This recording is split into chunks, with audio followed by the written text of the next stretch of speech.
দুশ্চিন্তা মুক্ত থাকার 10টি উপায়। ১. আল্লাহর উপর ভরসা করুন।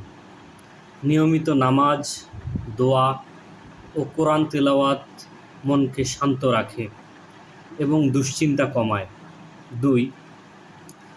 বর্তমানকে গুরুত্ব দিন। অতীতের ভুল বা ভবিষ্যতের আশঙ্কা নিয়ে বেশি ভাববেন না।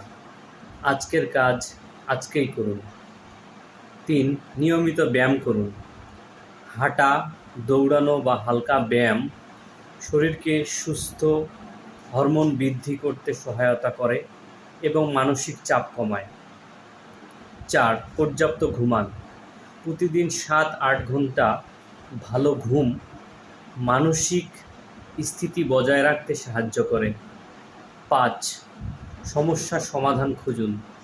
দুশ্চিন্তা না করে সমস্যার সম্ভাব্য সমাধানগুলো লিখে পরিকল্পনা করুন। ৬. ইতিবাচক মানুষের সাথে সময় কাটান। ভালো বন্ধু ও পরিবারের সদস্যদের সঙ্গে কথা বললে মন হালকা হয়। ৭. সামাজিক যোগাযোগ মাধ্যম ব্যবহার সীমিত করুন। অতিরিক্ত সোশ্যাল মিডিয়া ব্যবহার অনেক সময় অযথা উদ্বেগ বাড়ায়। ৮.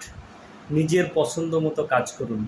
বই পড়া, বাগান করা, ভ্রমণ বা অন্য কোনো শখের কাজে সময় দিন। ৯. কৃতজ্ঞতার চর্চা করুন। প্রতিদিন অন্তত ৩টি বিষয়ের জন্য আল্লাহর কাছে শুকরিয়া আদায় করুন। এতে ইতিবাচক চিন্তা বাড়ে। ১০. প্রয়োজনে সাহায্য নিন। দুশ্চিন্তা যদি দীর্ঘমেয়াদী হয় এবং দৈনন্দিন জীবনকে ব্যাহত করে, তাহলে একজন মানসিক স্বাস্থ্য বিশেষজ্ঞের পরামর্শ নিন। মনে রাখবেন, সূরা আত-তালাক ৩ নম্বর আয়াতে আল্লাহ বলেছেন, যে ব্যক্তি আল্লাহর উপর ভরসা করে, আল্লাহই তার জন্য যথেষ্ট। ধন্যবাদ সবাইকে ভিডিওটির সাথে থাকার জন্য। আল্লাহ হাফেজ।